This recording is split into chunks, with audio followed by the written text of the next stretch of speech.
Wonder what's the matter? Oh, Lord. Okay, Ameriville is our take on the state of America, looking at America through the lens of Hurricane Katrina.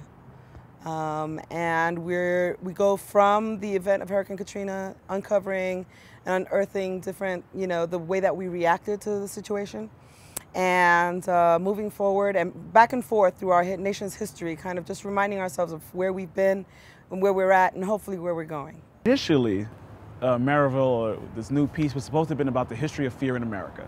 And that's what we were starting with. And then Katrina happened. And you kind of felt like you wanted to address it. My trips down there and talking with people, I found out how important it is to save that. You know what I'm saying? It's a treasure. It's important that that exists. It's important that that history not get lost. It's important that that art form be passed down. And so I think that what we're trying to do is just kind of like hold up a red flag and be like, hello. America tends to move on from topic to topic. So we're over the Katrina topic. Why are we still talking about Katrina? I've heard some people say. So it's in a good way, we feel artistically we can address something and really be social activists besides just artists, and also talk about something that really needs to still be addressed, that should be still on the agenda as far as some of the things that we deal with as a country right now. And the message that we're bringing is a worldwide message of everybody needs to kind of work together in order to make a better nation for all of us. We can't wait for people in charge to do it because they're just going to fail. So we got to take matters into our own hands. Universes, we're a 13-year-old company right now, and we've been traveling our nation, for years, and we're just collecting voices and just listening to people's stories. We write and we create work in a very sort of different way than traditional theater. We tend to create little small pieces, and we'll take them out to poetry houses and poetry clubs to hear what it sounds like before we even bring it in the theatrical room. We like to think that our work has got a lot of energy behind it. So you're going to come see a show that's packed with energy, that's packed with rhythm, that's packed with wordplay.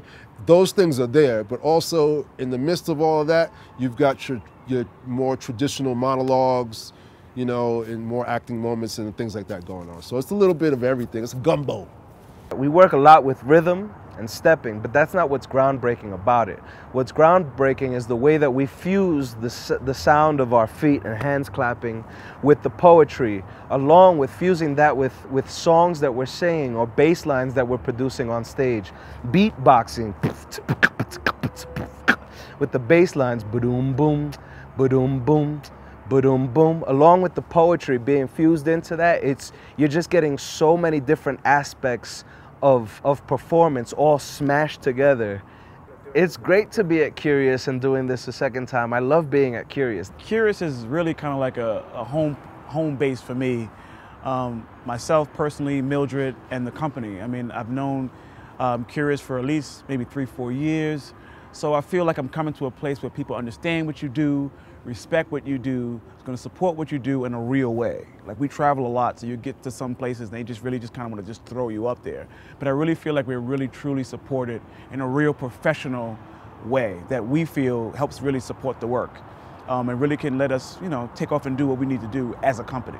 Don't be afraid, okay? This is not the, oh, woe is me play. This is the play about, okay, this is what happened, this is what continues to happen, but this is who we are, and this is what makes us proud of who we are also, and how great it is to live here, and how great it is to have these communities, just come together. And it's not always about community. There's, there's comedy, there's a little tragedy, a little bit of everything in it, and it's just about coming together as a community and having a discussion on stage through music and dance and poetry and theater. I think honestly, like, we're going to take the show to New Orleans in February.